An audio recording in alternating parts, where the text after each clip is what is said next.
నువ్వా? బ్రతుకు మీద ఆశ లేదా ఇలా వచ్చావు?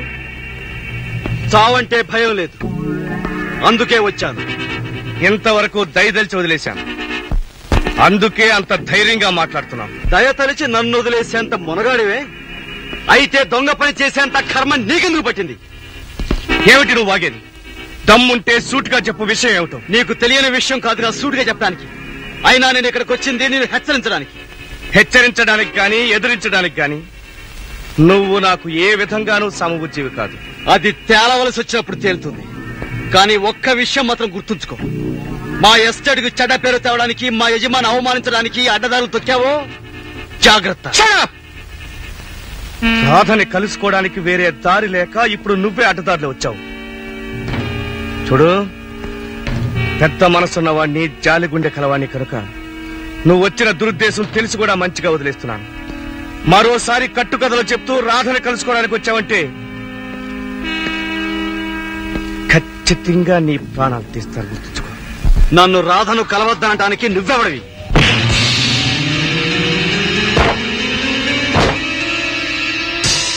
నేనెవడో అర్థమైందా?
నువ్వు లోపలికెళ్ళు.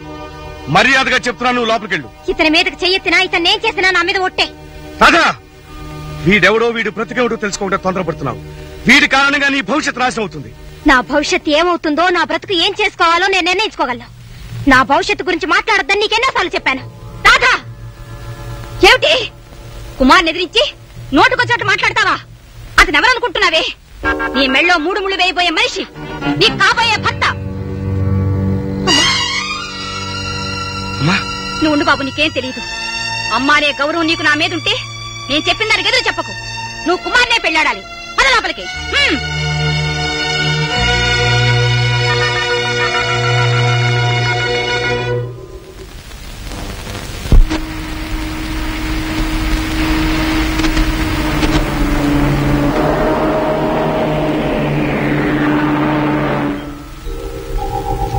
నమస్కారం చిన్నబాబు గారు. రావయ్యా, నువ్వు ఫ్యాక్టరీకి వెళ్ళి ఒక లోడ్ కాఫీ గింజలు వేసుకుని బెంగళూరులో కర్ణాటక కాఫీ ఒకటి అప్పగించరా. క్షమించాలి బాబు గారు, ఈ ట్రిప్ మాత్రం నేను వెళ్ళను. ఏ, ఎందుకని? ఇవాళ రుద్రయ్య గారి ముట్ట ఎక్కడొక్కడ కాపు కాసి సరుకులు దోచుకుంటారని కబురు విన్నాం. వాళ్ళు నెత్తురు తాగే రకం సార్, ప్రాణాలు తీసినా తీసేస్తారు. ఈ సరుకు ఇవాళ సిటీకి వెళ్లి తీరాలి. బాబు గారు, బ్రతుకుంటే అడుగు తినైనా బ్రతకొచ్చు, ప్రాణాలు మాత్రం పోగొట్టుకెళ్ళాం. నేనే కాదు బాబు, మన ఎస్టేట్ లో డ్రైవర్లు అందరూ వెళ్ళటానికి భయపడేసి వస్తున్నారు.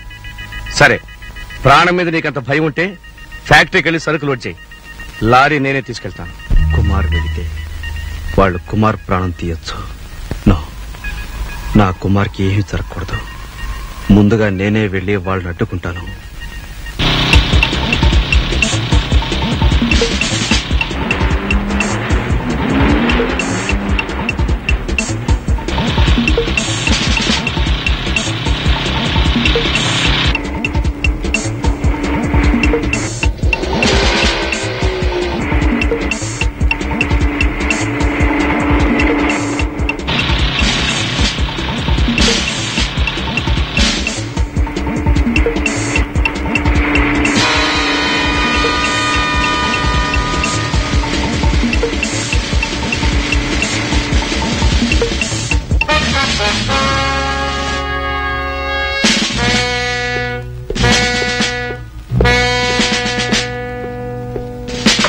మిస్టర్, మీ లారీలో దొంగ సరుకు రవాణా అవుతోందని తెలిసింది.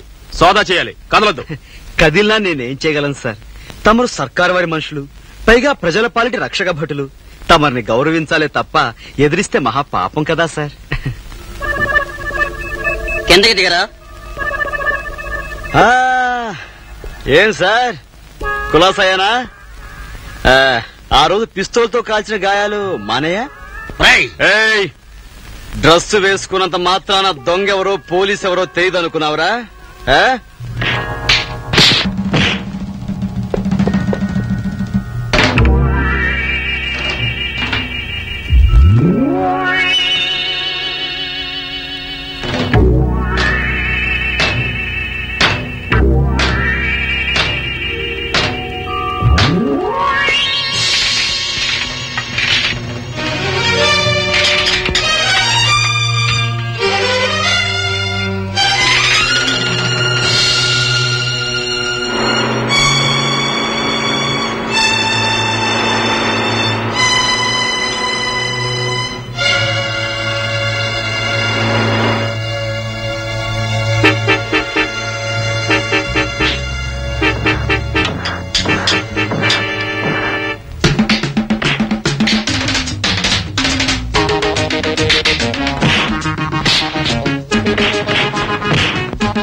సమయానికి వచ్చి నీ కృతజ్ఞతల కోసం, నువ్వు రుణపడడం కోసం నేను రక్షించలేదు.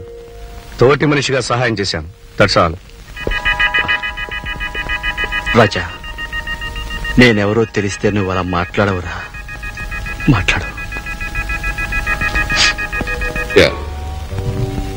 ఆ గోపిగాడిని రెచ్చగొట్టి మన మీదికి వచ్చేటట్టు చెయ్యాలి. ఆ తర్వాత చుట్టుముట్టి వాణ్ణి అంతం చెయ్యాలి. వాణ్ణి రెచ్చగొట్టాలంటే ఒకటే దారి. ఏమిటది? వాడు ప్రాణప్రదంగా చూసుకునే చెల్లెల్లాంటి మనిషి గౌరీ. ఆ గౌరీని నాశనం చేస్తే వాడు ఆవేశంతో మతిలేనివాడే మన జోలికి వస్తాడు, ప్రాణాలు పోగొట్టుకుంటాడు. అయితే ఆలస్యం ఎందుకు? ఇంకా సేపట్లో అది ఇక్కడుంటుంది.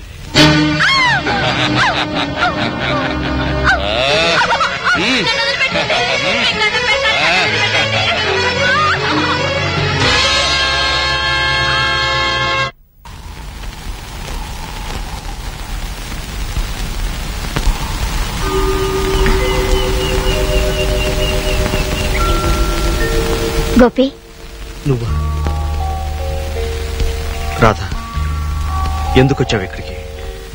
గోపి, నీతోనే నా జీవితం అనుకున్నాను. నీ చెయ్యందుకుని చివరి వరకు నడవాలనుకున్నాను. అందుకే అమ్మని ఆ ఇంటిని వదులుకుని వచ్చేశాను. తొందరపడ్డావు రాధా. ప్రేమించిన ఏ మనిషి అయినా నిర్ణయం తీసుకోవడానికి ఆలస్యం చేస్తే జీవితాంతం ఏడవలసి ఉంటుంది. అసలు నన్ను ప్రేమించడమే పొరపాటు రాధా. గోపి, అవును రాధా, నేను నా ప్రేమ మోసం అనుకో. మన కలలు కలయికలు ఓ పీడకలు అనుకో. నన్ను మర్చిపోయి మనసు నుంచి చెరిపేసి నువ్వు ఆ కుమార్ని పెళ్లి చేసుకో. గోపి, ఏమిటి నువ్వు మాట్లాడేది? ఆ దైవం ఆకాశం సాక్షిగా ప్రేమించి నిన్ను మర్చిపోవాలా? నాకిష్టం లేని మరో మనిషిని పెళ్లి చేసుకోవాలా? ఎందుకు గోపి, ఎందుకు ఇలా మాట్లాడుతున్నావు? ఎందుక? నిజానికి నేనెవరో తెలిస్తే నువ్వు నన్ను క్షమించకపోవడమే కాదు, నా నీడను కూడా సహించవు. నాతో పెళ్లి మానేయడమే కాదు, నా ప్రాణాలు తీయడానికి కూడా సిద్ధపడతా. గోపి, అవును రాధా, ఒకప్పుడు మీ అక్కకి అన్యాయం చేసిన వాడిని పట్టిస్తానని మాటిచ్చాను. వాడెవడో ఇప్పుడు చెప్తాను. విన్న తర్వాత కూడా నేను నిర్ణయం మార్చుకోకపోతే అప్పుడు పెళ్లి విషయం ఆలోచించవచ్చు. అమాయకురాలైన మీ అక్క సీతని మాటలతో మోసం చేసి ఆమె శీలాన్ని దోచింది నేను. మీ అమ్మ తాళి తెగిపోవడానికి కారకుణ్ణి నేను. మీ కుటుంబం సర్వనాశనం అయిపోవడానికి కారకుణ్ణి నేను.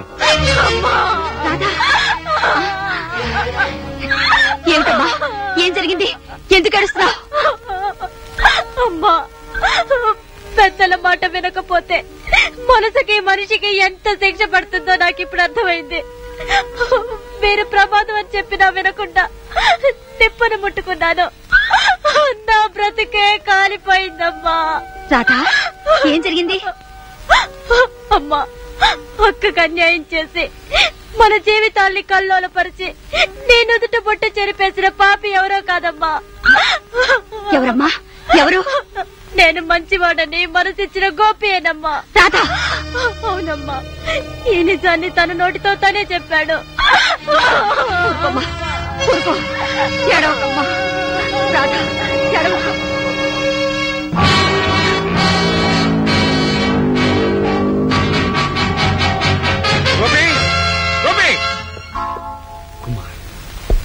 కుమార్, బయట నిలబడిపోయావి, లోపల. నేనొచ్చింది నీ అతిథి మర్యాదలు అందుకోవడానికి కాదు, నా జీవితంతో నువ్వు ఎందుకు ఆటలాడుతున్నావో తెలుసుకోవడానికి. నువ్వు పొరపడబడుతున్నావు కుమార్. నీ జీవితం ఏ కలతలు కల్లోలాలు లేకుండా సాగాలన్నదే నా ఆశ. అబద్ధం. నువ్వు నన్ను అల్లరి పెట్టడానికి నా ఇంట్లో ఉన్న రాతతో ప్రేమ కథ మొదలెట్టావు. నన్ను రెచ్చగొట్టాలనే వద్దన్న ఆమెకు దగ్గరయ్యావు. అయినా సహించాను. కాని ఇప్పుడు నా సీత మీద దారుణమైన నింద వేసి నాకు మనశ్శాంతి లేకుండా చేస్తున్నావు. అసలు అసలు సీత ఎవరో నీకు తెలుసా? సీతను ఎప్పుడైనా నువ్వు చూసావా? సీత అంటే ఎవరనుకుంటున్నావు? సీత నా దేవత, నా ప్రాణం, నా సర్వస్వం. నీలాంటి వాడి నీడ కూడా పడనంత పవిత్రురాలురా నా సీత. అటువంటి సీతకు నీకు పాపిష్టి సంబంధం ఉందని ఎందుకు అబద్ధం చెప్పావు? ఎందుకు నా జీవితంతో ఆడుకుంటున్నావు? చెప్పు. చెప్పలేను. ఐఎమ్ సారీ, చెప్పను. చెప్పు. నీ చేత నిజం ఎలా చెప్పించాలో నాకు తెలుసురా. చెప్తావా లేదా? చెప్పు చెప్పు చెప్పు. చెప్తావా లేదా? చెప్తావా లేదా?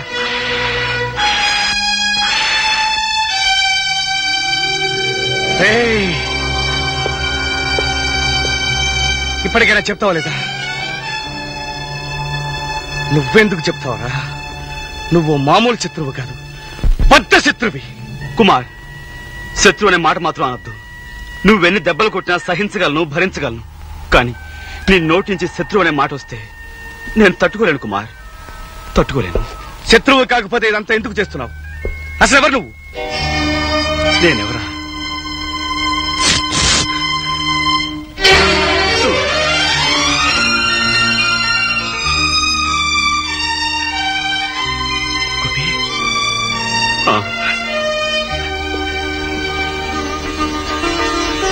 గోపి. రాజా, రాజా, గోపి, రాజా, గోపి, రాజా,